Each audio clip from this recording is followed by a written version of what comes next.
Hujambo msikilizaji, ikiwa ndio bado unaifungua redio yako, receiver yako hapo nyumbani. Hii ni RTT, Radio Television Tuungane. Tunasikika kwenye masafa ya FM 88.6 MHz. Kutoka mjini Uvira, jimboni Kivu ya Kusini, Jamhuri ya Kidemokrasia ya Kongo. Ni wasaa mwingine wa kukitegea sikio kipindi cha ukimwi katika jamii, kipindi kinacholetwa kwenyu kila Jumatatu saa na wakati kama wa leo. Mtayarishaji na mtangazaji wa kipindi hiki ni mimi Kimanuka Kapenda Willy. Karibu tuwe sote msikilizaji. Kipindi chetu cha leo kinakujia hewani kwa usaidizi wa mitambo naye mwenzetu ambaye ni Jean Nyange, ambaye anawezesha sauti hii iweze kufikia mahali ambapo unategea sikio radio na television Tuungane. Msikilizaji wangu, wapatikanapo binadamu ndiko kunakuwa matatizo, na jamii inakuwa na matatizo tofauti tofauti. Huyu ana hili na huyu ana lile. Wapo watu wanakuwa na matatizo ya kiuchumi, ugumu wa maisha, magonjwa na kadhalika.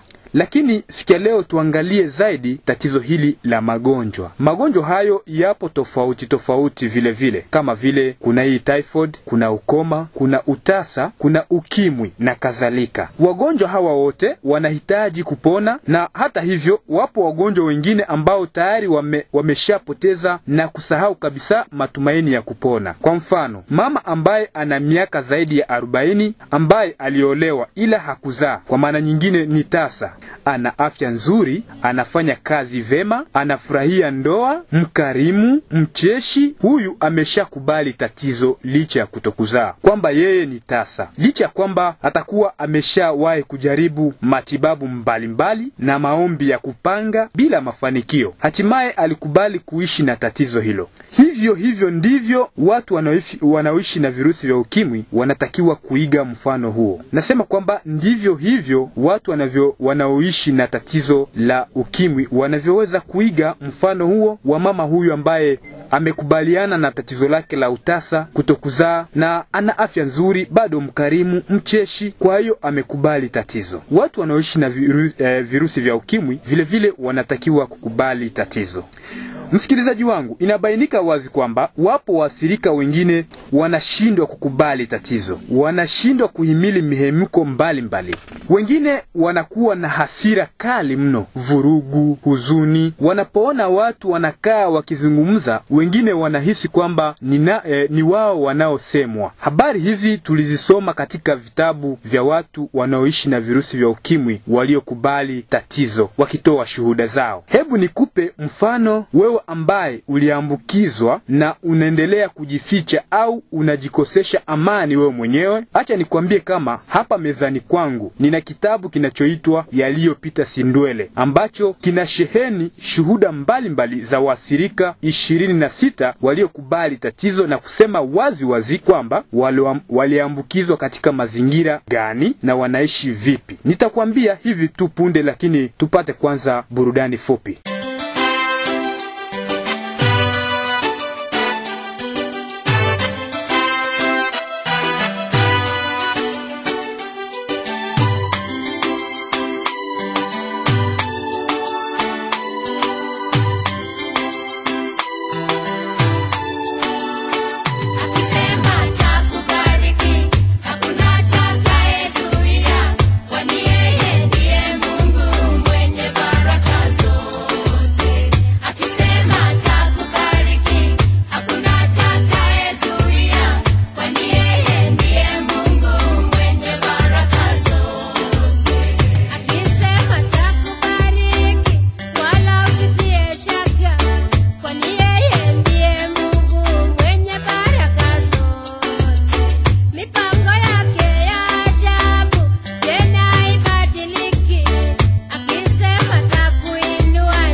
Naam, shukran msikizaji kwa burudani safi hiyo fupi ambayo ulikwenda kuisikiza. Naam, kama nilivyokuambia kwamba nitakupa dondoo kadhaa za shuhuda za waathirika wa ukimwi waliotoa shuhuda zao katika kitabu kiitwacho Yaliyopita Sindwele. Kitabu hiki kimetayarishwa na East Africa Development Foundation kwa kushirikiana na mashirika ya watu wanaoishi na virusi vya ukimwi ambayo ni Tanofa, Pasada na mengineo huko Tanzania. Hawa ni watu mashujaa kweli kweli, ni 26, lakini baada ya kugundua kwamba waliambukizwa hawakuweza kukaa kimya. Walijiunga katika mitandao mbalimbali ya watu wanaoishi na virusi vya ukimwi kwa lengo la kuhamasisha na kupiga vita janga hili la ukimwi.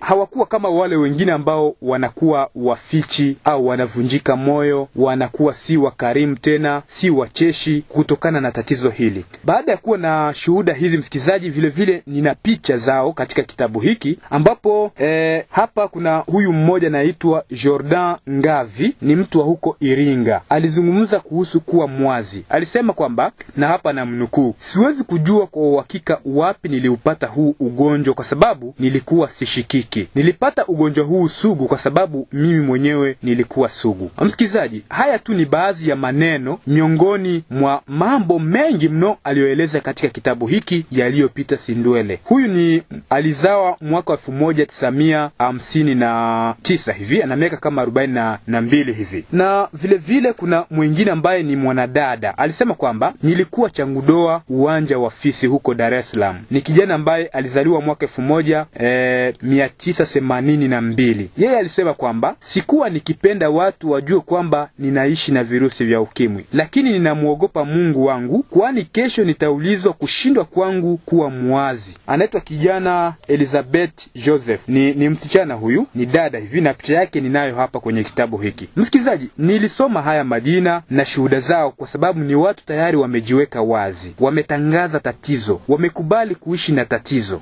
Vile vile wapo watu mbalimbali hapa na maoni yao mbalimbali vile vile. Mwingine huyu alisema kwamba nimerisiwa na wifi badala ya shemeji, kwa maana ya kwamba yeye hakutaka kurisiwa na shemeji zake kwa sababu ameshaambukizwa virusi vya ukimwi, hakutaka kuzagaza ama kusambaza. Ni mama Neema Charles ambaye alizaliwa mwaka 1966, na alisema kwamba kuwa na virusi ni sawa na kutembea mara unajikwaa na kisha kuanguka. Hapo unatakiwa kuinuka na kuendelea na safari. Msikizaji wangu, pamoja na kuambukizwa ni kana kwamba mtu ambaye umekwaa na kuanguka. Hakuna sababu za kuvunjika moyo, hakuna sababu za kujizalilisha, kujinyanyapaa na kuona kwamba hustahili. Hapana, licha maambukizi bado una mchango katika jamii, bado jamii inakuhitaji. Hebu sikiliza shuhuda hizi za waasirika kama wewe, mahali ambapo unaitegea sikio redio hii. Hawa ni waasirika kweli kweli, na pengine ikiwa ungetembelea redio hii ungekuta kitabu hiki kiko hapa. Ningekiacha makusudi tu kwa wale ambao wangehitaji kukisoma na kujionea picha za mashujaa hawa 26 wa huko Tanzania. Lengo ni kwamba ujisikie vile vile na wewe kuwa huru, kuweka tatizo lako wazi na kujiona kuwa mtu wa maana katika jamii bila kujinyanyapaa. Hapa nina mama mwingine ambaye alisema hivi, anaitwa Terezia Hakili. Yeye alisema kwamba hamu ya kujamiiana iko pale pale licha ya maambukizi. Kama binadamu, mihemko sawa na mwanamke mwingine yeyote unayemfahamu wewe, naye vile vile anaipata. Anasema, nikilazimika kujamiiana, ninatumia kinga, vinginevyo tunafanya mapenzi salama, ina maana kushikana na kutomasana. Basi kwa maana hiyo anakuwa muwazi na tatizo lake. Na msikizaji, wewe unajihisije? Pamoja na tatizo unalo, unafikiria nini? Kwa nini kuonekana mnyonge? Kwa nini kuwa mkali? Kwa nini kukosa tabasamu wakati ambapo ni tatizo? Na kabla tujakwenda mbali, tupate burudani fupi.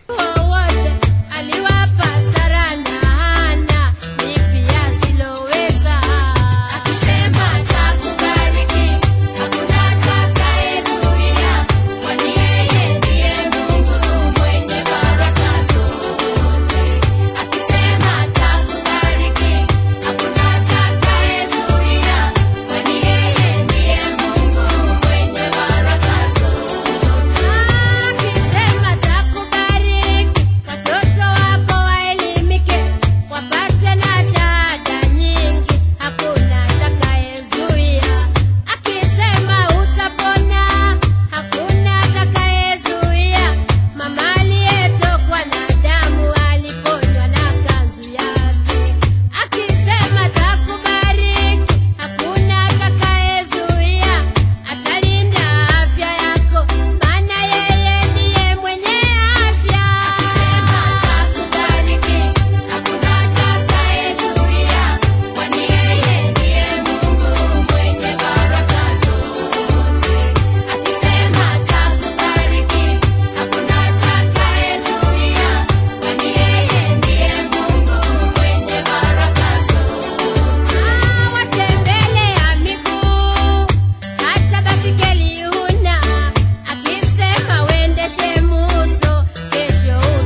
Na msikizaji, tatuya razi kwa kukata kibao hicho cha muziki, lakini kwa sababu wakati ni ukuta, huwezi kupambana nao. Na naona hapa wakati kweli kweli unatukabakaba ko hapa. Lakini kabla sija kusomea story fulani hivi ya mchikichi ambayo inaendana na jinsi mtu anatakiwa kukubali tatizo, nikwambie ushuhuda mmoja wa huyu mwanamama ambaye ni Sada Kombo. Yeye ni mtu wa huko Dar es Salaam. Mama huyu alisema kwamba bado ana ndoto za kuwania udiwani. Alisema kwamba wanaoishi na virusi vya ukimwi wana nguvu na uwezo wa kuongoza kama watu wengine, na kwa sababu hiyo wajitokeze na wapewe nafasi hizo. Napenda kuchukua fursa hii kuambia wasikizaji wao ambao wanaitegea sikio radio na television Tuungane kwamba pamoja na kuambukizwa virusi vya ukimwi, natumai kwamba usivunjike moyo. Ikiwa labda una ndoto ya kuwa mbunge, tafadhali wania ubunge. Ikiwa una ndoto ya kuwa gavana, wania. Ikiwa una ndoto ya kuwa sijui mtu gani na cheo kipi, wewe wania bila kujali umeambukizwa. Bado una mchango katika jamii. Cha msingi ni kukubali tatizo. Ukishakubali tatizo, natumai utafahamu namna ya kuishi nalo bila usumbufu wowote. Hembu kwa kumalizia kipindi chetu nikupe habari hii ambayo ni ndefu kidogo ya mchikichi. Habari hii ya mchikichi, hapo zamani kulikuwa na mchikichi, ama kwa Kiswahili cha hapa kwetu tarafani tunasema mnazi. Ulikuwa mchanga, ulikuwa unastawi vizuri jangwani. Mchikichi huo ulikuwa ni mti mchanga na ulikuwa na hamu ya kuishi na kukua vizuri. Ulikuwa na hamu ya kupata mwanga wa jua